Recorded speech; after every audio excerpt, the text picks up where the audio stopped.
बीते 1.5-2 वर्षों में गोवा के सामने 100 साल की सबसे बड़ी महामारी तो आई ही।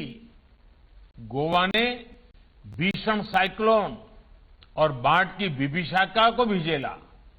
मुझे एहसास है कि गोवा के टूरिज्म सेक्टर को इसमें कितनी मुश्किलें आई, लेकिन इन चुनौतियों के बीच गोवा की सरकार, केंद्र सरकार डबल ताकत से गोवा के लोगों को राहत पहुंचाने में जुटी रही। हमने गोवा में विकास कार्यों को रुकने नहीं दिया। मैं प्रमोद जी और उनकी पूरी टीम को बधाई दूंगा कि उन्होंने स्वयं पूर्ण गोवा अभियान को गोवा के विकास का आधार बनाया है। अब इस मिशन को और तेज करने के लिए सरकार तुमच्यादारी इसका बड़ा कदम भी उठाया गया है।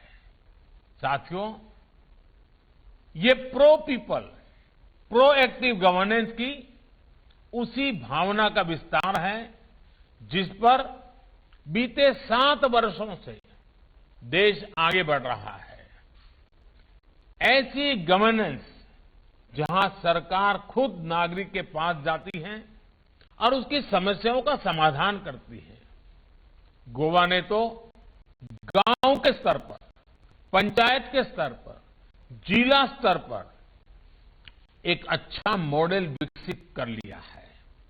मुझे पूरा विश्वास है कि जिस प्रकार केंद्र के अनेक अभियानों में अब तक गोवा 100% सफल हुआ है, बाकी लक्ष्यों को भी सबके प्रयास से आप जल्द ही हासिल कर लेंगे, ये मुझे पक्का विश्वास है। साथियों, मैं गोवा की बात करूं और फुटबॉल की बात ना करूं, ऐसा नहीं हो सकता। फुटबॉल के लिए गोवा की दीवानगी कुछ अलग ही है। फुटबॉल का गोवा में क्रेज अलग है। फुटबॉल में चाहे डिफेंस हो या फॉरवर्ड, सभी गोल ओरिएंटेड होते हैं। किसी को गोल बचाना है तो किसी को गोल करना है। अपने अपने गोल को हासिल करने की ये भावना गोवा में कभी भी कम नहीं थी। लेकिन पहले जो सरकारें रही, उनमें एक टीम स्पिरिट की, एक पॉजिटिव वातावरण बनाने की कमी थी। लंबे समय तक गोवा में राजनीतिक स्वार्थ सुशासन पर भारी पड़ता रहा। गोवा में राजनीतिक अस्थिरता ने भी राज्य के विकास को हानि पहुंचाई। लेकिन बीते कुछ वर्षों में इस अस्थिरता को गोवा की समझदार जनता ने स्थिरता में बदला है।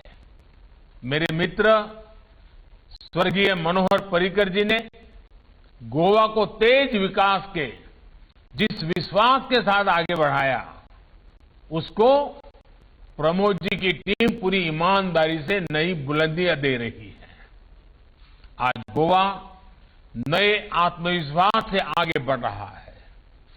टीम गोवा की इस नई टीम स्पिरिट का ही परिणाम स्वयं पूर्ण गोवा का संकल्प है। भाइयों और बहनों, गोवा के पास एक बहुत समृद्ध ग्रामीण संपदा भी है और एक आकर्षक अर्बन लाइफ भी है। गोवा के पास खेत खलिहान भी है और ब्लू इकोनॉमी के विकास की संभावनाएं भी हैं। आत्मनिर्भर भारत के निर्माण के लिए जो कुछ जरूरी है वो गोवा के पास है। इसलिए गोवा का संपूर्ण विकास डबल इंजन की सरकार की बहुत बड़ी प्राथमिकता है। साथियों, डबल इंजन सरकार गोवा के ग्रामीण, शहरी और कोस्टल इंफ्रास्ट्रक्चर पर विशेष ध्यान दे रही है।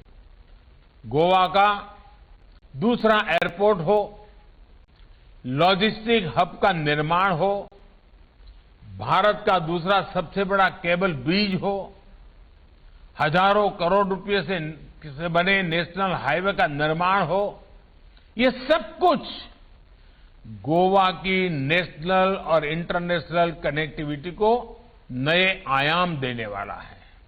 भाइयों और बहनों, गोवा में विकसित होता इंफ्रास्ट्रक्चर किसानों, पशुपालकों, हमारे मछुआरे साथियों की इनकम को भी बढ़ाने में मदद देगा।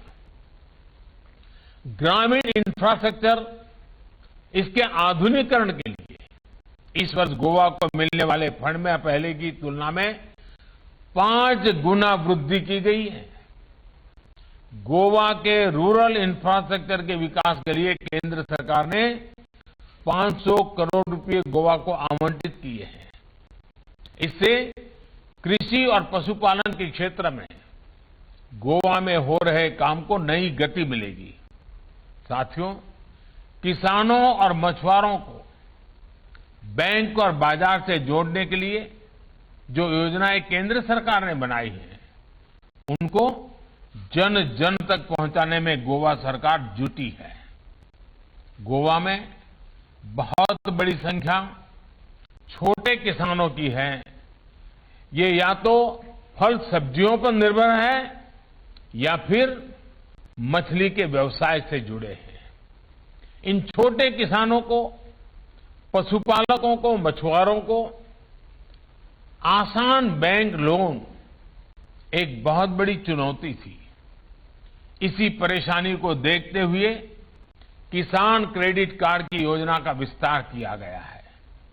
एक तो छोटे किसानों को मिशन मोड पर केसीसी दिया जा रहा है, दूसरा पशुपालकों और मछुआरों को पहली बार इसमें जोड़ा गया है।